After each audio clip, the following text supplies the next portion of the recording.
مسند احمد بن حنبل کی حدیث ہے،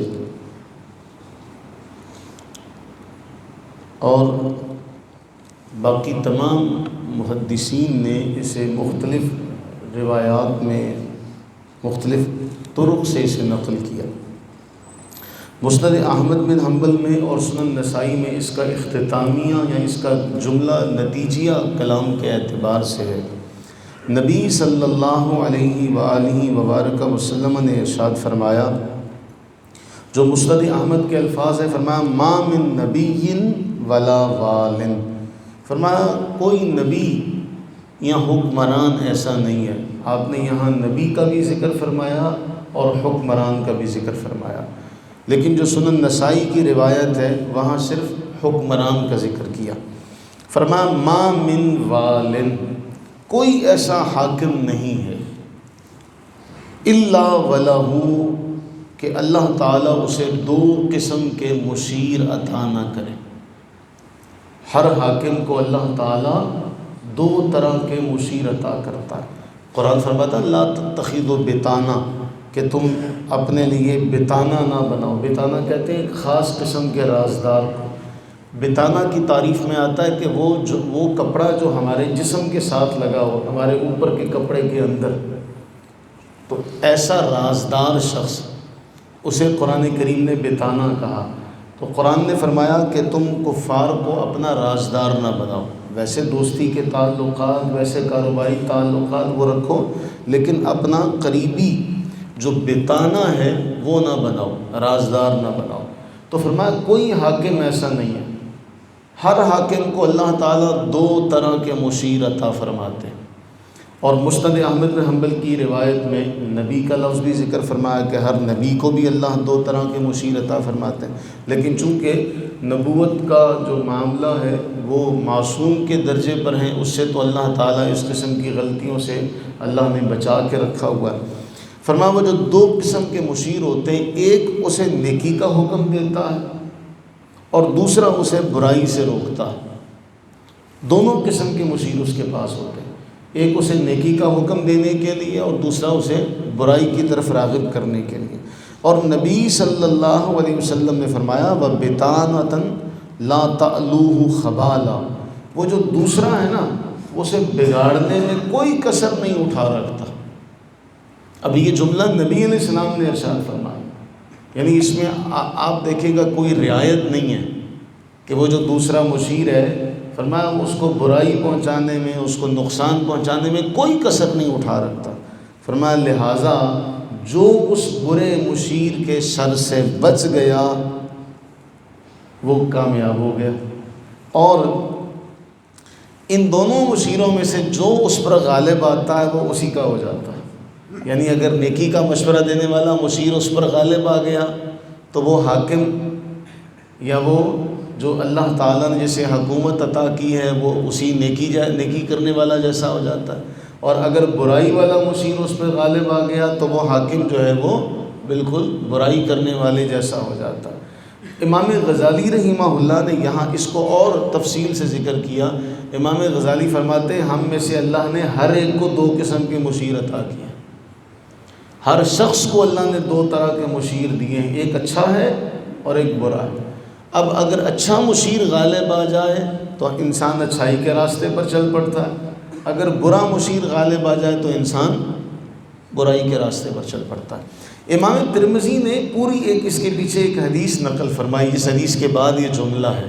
وہ حدیث ہم نے کئی بار پڑھی ہے، آپ کو یاد ہوگا کہ ایک مرتبہ ایسا ہوا کہ حضرت ابو ہریرہ فرماتے ہیں کہ نبی صلی اللہ علیہ وسلم خلاف معمول ایک ایسے وقت میں گھر سے نکلے جب کہ آپ کے گھر سے نکلنے کا وہ وقت نہیں تھا۔ پھر حضرت صدیق اکبر رضی اللہ تعالیٰ عنہ آپ سے ملتے ہیں، تو آپ نے حضرت صدیق اکبر سے پوچھا بھی اس وقت تم یہاں کیا کر رہے ہو؟ تو حضرت ابو بکر رضی اللہ تعالیٰ عنہ عرض کرنے لگے جی میں اس لیے نکلا کہ میں آپ کی زیارت کروں، آپ کے چہرہ انور کی زیارت کروں، میں آپ کو سلام پیش کروں۔ اسی کے کچھ دیر کے بعد حضرت عمر فاروق رضی اللہ تعالیٰ عنہ بھی باہر آ گئے۔ تو اللہ کے نبی علیہ السلام نے پوچھا عمر تم کیسے آئے؟ عرض کی یا رسول اللہ صلی اللہ علیہ وسلم بھوک لگی ہے، اب یہ تینوں جو تھے ایک صحابی کے باغ میں چلے گئے۔ مفہوم حدیث اور خلاصہ یہ ہے کہ جب اس صحابی کے، جن کا نام حدیث پاک میں نبی علیہ الصلوۃ والتسلیم کے اس صحابی کا نام ابو الہیثم ذکر کیا گیا، تو جب ان کے پاس پہنچے تو ان کا باغ تھا اور وہ گھر میں موجود نہیں تھے۔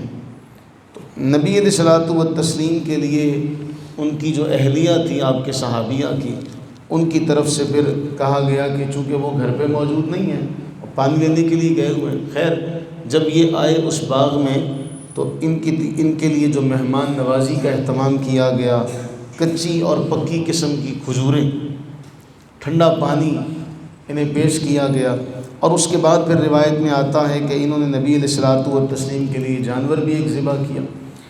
جب یہ سب کچھ کھا چکے تو رسول اللہ علیہ الصلوۃ والتسلیم نے اپنے صحابہ کرام علیہ رضوان سے فرمایا کہ یہ دیکھو کہ تم جب گھر سے نکلے تو بھوکے تھے، جب تم گھر سے نکلے بھوکے تھے، اب اللہ تعالیٰ نے تمہیں کیا، کھجوریں بھی تم نے 2 قسم کی کھائیں، ٹھنڈا پانی پیا، گوشت تم نے کھایا، قیامت کے دن تم سے ان نعمتوں کا سوال ہوگا، قیامت کے دن تم سے ان نعمتوں کے بارے میں بھی سوال ہوگا جو تم نے ابھی اللہ تعالیٰ کی نعمتیں استعمال کی ہیں۔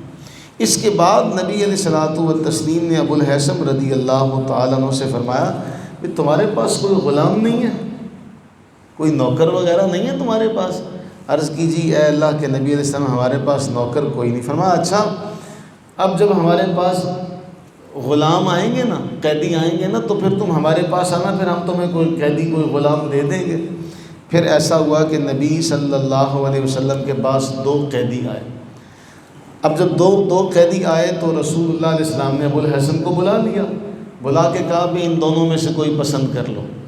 عرض کرنے لگے یا رسول اللہ صلی اللہ علیہ وسلم میں نے کیا پسند کرنا، آپ جس کو چاہیں میرے ساتھ روانہ کر دیں۔ رسول اللہ علیہ السلام نے فرمایا اچھا جس سے مشورہ لیا جائے وہ امین ہوتا ہے، تو تم نے مجھ سے مشورہ مانگا ہے تو اس غلام کو لے جاؤ، اس کو میں نے نماز پڑھتے ہوئے دیکھا۔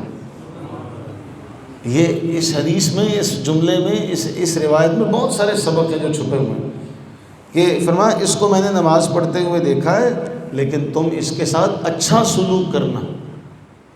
اب ابو الہیثم جو تھے اس غلام کو لے کر جب گھر پہنچے تو جا کے بیوی صاحبہ کو بتایا کہ نبی صلی اللہ علیہ وسلم نے فرمایا اس کے ساتھ اچھا سلوک کرنا۔ بیوی نے پتہ کیا کہا؟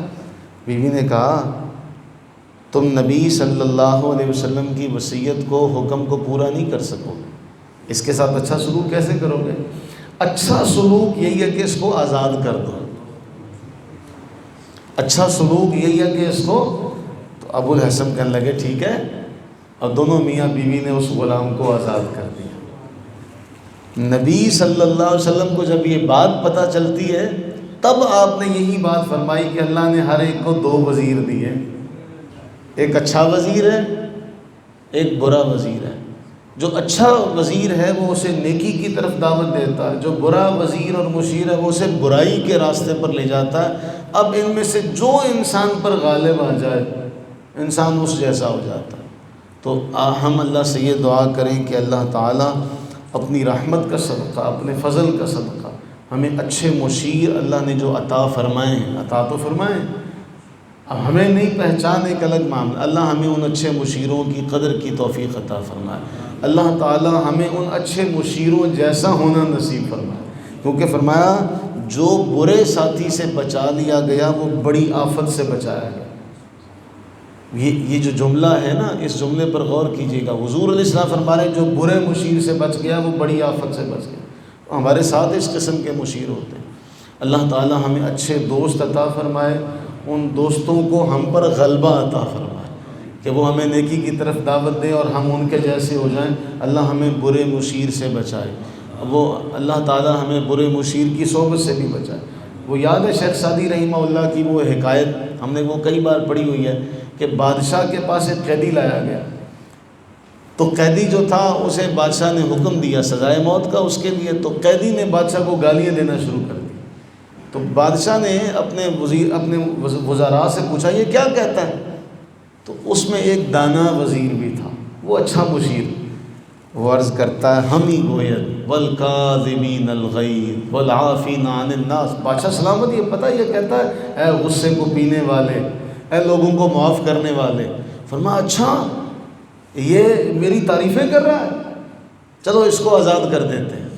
وہ جو دوسرا وزیر تھا نا جس کی اس وزیر کے ساتھ لگتی تھی، ان دونوں وزراء کی آپس میں لگتی بھی بہت ہے، تو وہ دوسرا وزیر کہنے لگا بادشاہ سلامت یہ جھوٹا ہے، یہ تو آپ کو گالیاں دے رہا ہے، یہ آپ کا وزیر جو ہے نا یہ آپ کو غلط مشورہ دے رہا ہے، جھوٹ بتا رہا ہے آپ کو، یہ تو آپ کو گالیاں دے رہا ہے. بادشاہ بھی عقل مند تھا.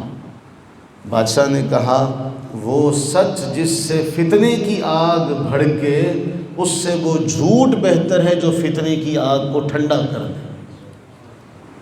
ہمارے ہاں بھی ایسا ہوتا ہے، ہمارے حکمرانوں کے پاس بھی دو طرح کے مشیر ہیں، لیکن ہمارے حکمرانوں کی بدقسمتی یہ ہے کہ ان کو غلط مشورہ دینے والے مشیر ان پر غالب ہیں، اس لیے جب وہ حکومت کا حصہ ہوتے ہیں تو پھر ان سے ایسی غلطیاں سرزد ہوتی ہیں جن کا احساس ان کو حکومت کے جانے کے بعد ہوتا ہے.